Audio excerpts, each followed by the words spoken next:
The jungle was maybe 7 years old, 3 years old, a month old, days old. It was an ash pit, a graveyard, and a fugitive city. It stood among the wild sumac bushes and river foliage, all fallen dead now from the early frost. It was a haphazard upthrust of tar paper shacks, lean-tos, the impromptu constructions describable by no known nomenclature.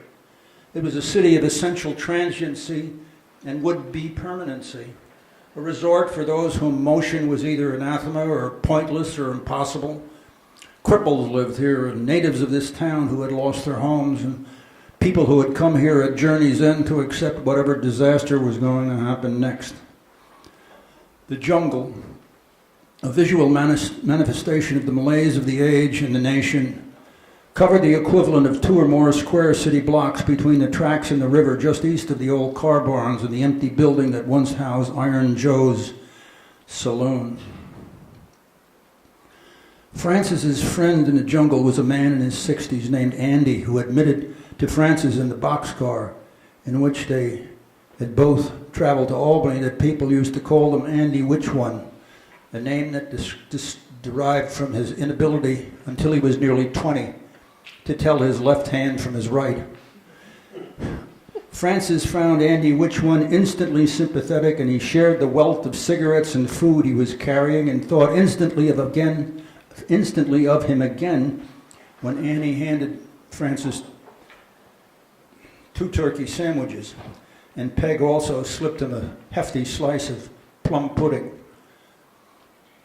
All 3 items wrapped in wax paper and intact now in the pocket of Francis's 1916 suit coat. Francis roused Andy from shallow sleep in front of a fading fire, handed him the whiskey bottle. "Have a drink, pal. Lubricate your soul." "Hey, old Francis, how you make it out there, buddy?" "Putting one foot in front of the other and hoping they go somewhere," as Francis said. "The hotel's open here." "Is the hotel open here?" "I brought a couple of bums along with me. Old Shoes here, he says he ain't a bum no more, but that's just what he says. And Rudy the Cootie, a good old fella." "Hey," said Andy, "just settle in. Must have known you was coming. Fire's still going and the stars are out. A little chilly in this joint. Let me turn up the heat." They all sat around the fire while Andy stoked it with twigs and scraps of lumber, and soon the flames were trying to climb to those reaches of the sky that are the domain of all fire. The flames gave vivid life to the cold night, and the men warmed their hands by them. A figure hovered behind Andy, and when he felt its presence, he turned and welcomed Michigan Mac to the primal scene. "Glad to meet you," Francis said to Mac. "I heard you fell through a hole the other night." "Could have broke my neck," Mac said. "Did you break it?" Francis said. "If I'd have broke my neck, I'd be dead." "Oh, so you're living, is that it? You ain't dead?" "Who's this guy?" Mac asked Andy. "He's an all right guy I met on a train," Andy said. "We're all right," Francis said. "I never met a bum I didn't like." "Will Rogers said that," Rudy said.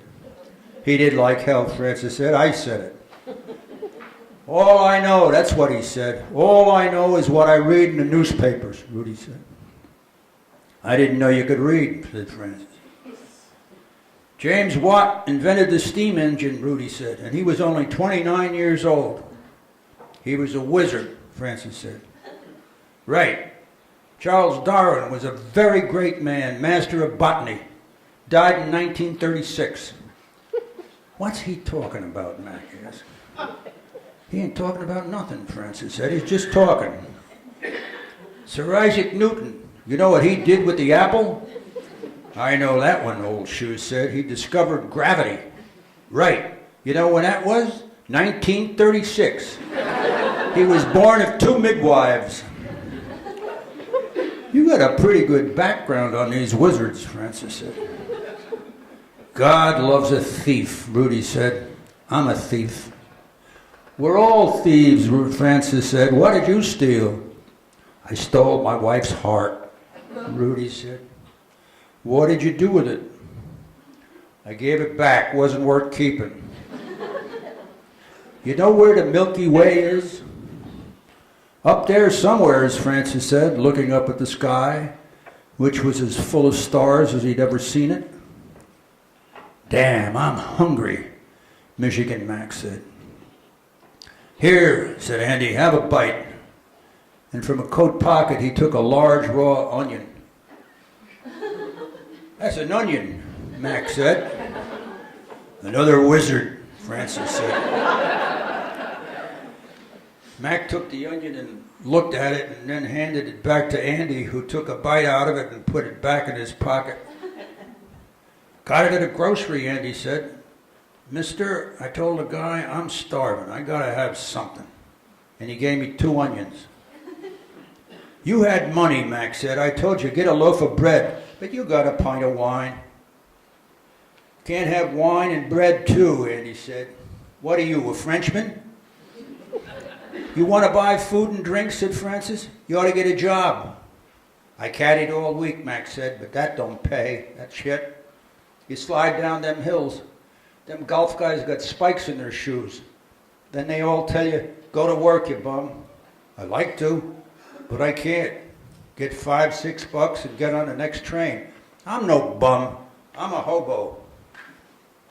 You're moving around too much, Francis said. That's why you fell through that hole. Yeah, said Mac, but I ain't going back to that joint. I hear the cops are picking the boys out of there every night. That pot is hot. Travel on, Avalon. Cops were here tonight earlier, shining their lights, Andy said, but they didn't pick up anybody.